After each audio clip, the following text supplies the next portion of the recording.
Shalom saudara, saya akan membagikan 3 esensi komunitas. Bedakan antara yang aksesoris, itu dia, dan yang esensi. Karena yang esensi itu lebih luar biasa daripada aksesoris, itu dia. Usahakan untuk membangun hal yang esensi sebelum menambahkan hal yang aksesoris, itu dia. Itu penting sekali. Nah, acara dan materi panduan komsel bukanlah esensi dari sebuah komunitas. Apa yang membedakan pertemuan komunitas orang percaya dan komunitas yang lain? Ada sebuah perbedaan yang luar biasa. Yang pertama, kehadiran Tuhan di tengah komunitas. Mari kita membuka Alkitab kita yang berada dalam Matius 18 ayat 20. Firman Tuhan katakan, sebab di mana 2 atau 3 orang berkumpul dalam namaku, di situ aku ada di tengah-tengah mereka. Nah, Tuhan tuh hadir di dalam 2-3 orang. Nah, kita kadang-kadang ketakutan kita harus 100 orang, 200 orang, 300 orang. Padahal Tuhan katakan 2-3 orang berkumpul, Tuhan hadir.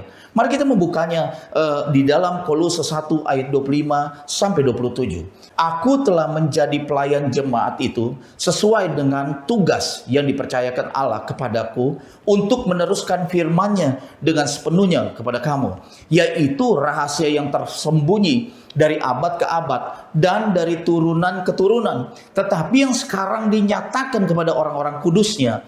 Kepada mereka Allah mau memberitahukan betapa kaya dan mulianya rahasia itu di antara bangsa-bangsa lain, yaitu Kristus ada di tengah-tengah kamu. Kristus yang ada adalah pengharapan akan kemuliaan.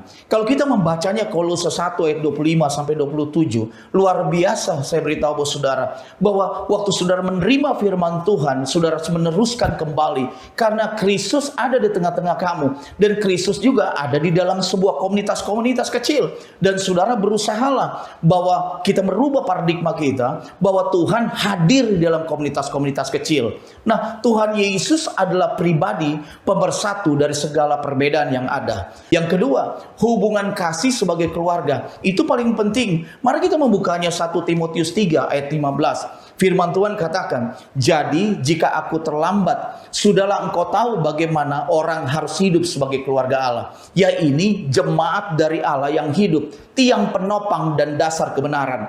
Dari poin kedua ini kita bisa melihat hubungan kasih sebagai keluarga.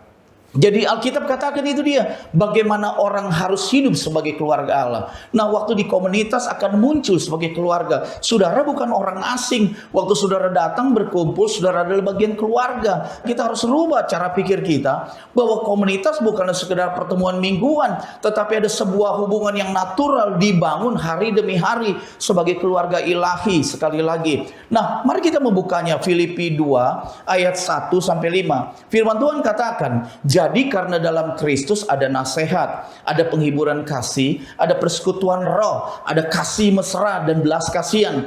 Karena itu sempurnakanlah sukacitaku dengan ini. Hendaklah kamu sehati sepikir dalam suatu kasih, satu jiwa, satu tujuan, dengan tidak mencari kepentingan sendiri atau puji-pujian yang sia-sia. Sebaliknya, hendaklah dengan rendah hati yang seorang menganggap yang lain lebih utama daripada dirinya sendiri. Dan janganlah tiap-tiap orang hanya memperhatikan kepentingannya sendiri, tetapi kepentingan orang lain juga. Hendaklah kamu dalam hidupmu bersama menaruh pikiran dan perasaan yang terdapat juga dalam Kristus Yesus. Saudara ditantang untuk masuk dalam sebuah komunitas. Karena kenapa? Setiap orang yang masuk di dalam sebuah komunitas tidak memikirkan lagi diri sendiri, tidak memikirkan kepentingan diri sendiri, tetapi juga memikirkan kepentingan orang lain.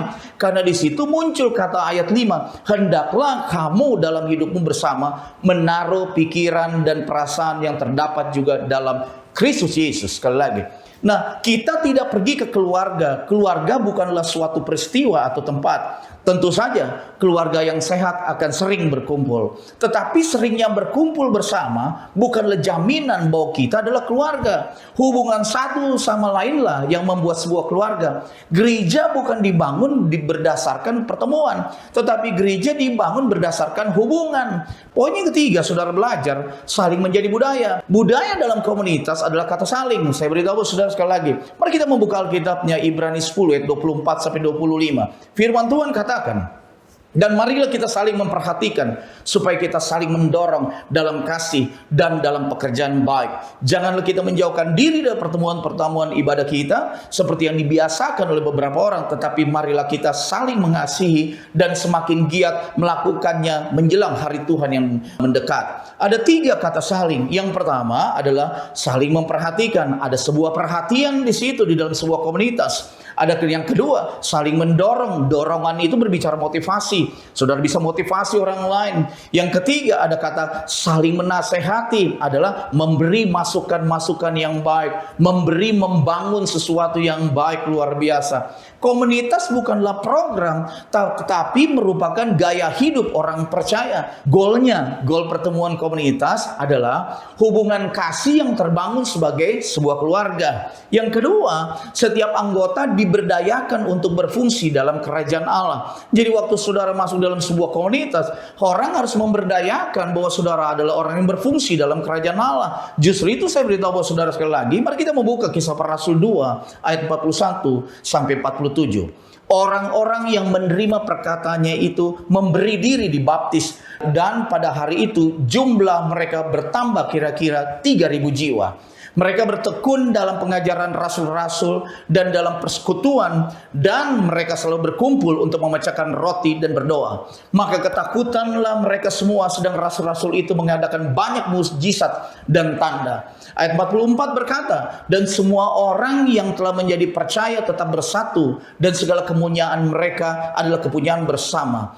Dan selalu ada dari mereka yang menjual harta miliknya, lalu membagi-bagikannya kepada semua orang sesuai dengan keperluan masing-masing. Dengan bertekun dan dengan sehati mereka berkumpul tiap-tiap hari dalam bait Allah. Mereka memecah-mecahkan roti di rumah masing-masing secara bergilir dan makan bersama-sama dengan gembira dan dengan tulus hati. Ayat 47 luar biasa. Sambil memuji Allah, dan mereka disukai semua orang, dan tiap-tiap hari Tuhan menambah jumlah mereka dengan orang yang diselamatkan. Luar biasa dari ayat ini. Ini sebuah cara hidup gereja mula-mula. Saudara dan saya hari-hari ini masuk seperti gaya hidup gereja mula-mula. Sekali lagi, nah Kisah Para Rasul 4 ayat 32 sampai 35. Mari kita membacanya. Adapun kumpulan orang yang telah percaya itu, mereka sehati dan sejiwa, dan tidak seorang pun yang berkata bahwa sesuatu dari kepunyaannya adalah miliknya sendiri, tetapi segala sesuatu adalah kepunyaan mereka bersama. Dan dengan kuasa yang besar, rasul-rasul memberi kesaksian tentang kebangkitan Tuhan Yesus, dan mereka semua hidup dalam kasih karunia yang melimpah-limpah. Sebab tidak ada seorang pun yang berkekurangan di antara mereka, karena semua orang yang mempunyai tanah atau rumah menjual kepunyaannya itu, dan hasil penjualan itu mereka bawa dan mereka letakkan di depan kaki rasul-rasul, lalu dibagi-bagikan kepada setiap orang yang sesuai dengan keperluannya. Luar biasa, saya beritahu bahwa saudara, ada gaya hidup yang luar biasa. Komunitas adalah tempat terbaik bagi orang percaya bertumbuh dan belajar menghidupi firman. Tempat kematian terhadap diri sendiri, mempraktekkan kasih sebagai gaya hidup, dan pembentukan karakter ilahi. Sekali lagi, selamat datang di komunitas-komunitas. Saya yakin saudara, di masa pandemi ini gereja harus berubah, masuk ke dalam komunitas-komunitas yang luar biasa. Selamat datang. Tuhan berkati saudara sampai keturunan 7, Tuhan memberkati saudara sampai keturunan 12, sampai keturunan beribu-ribu. Amin.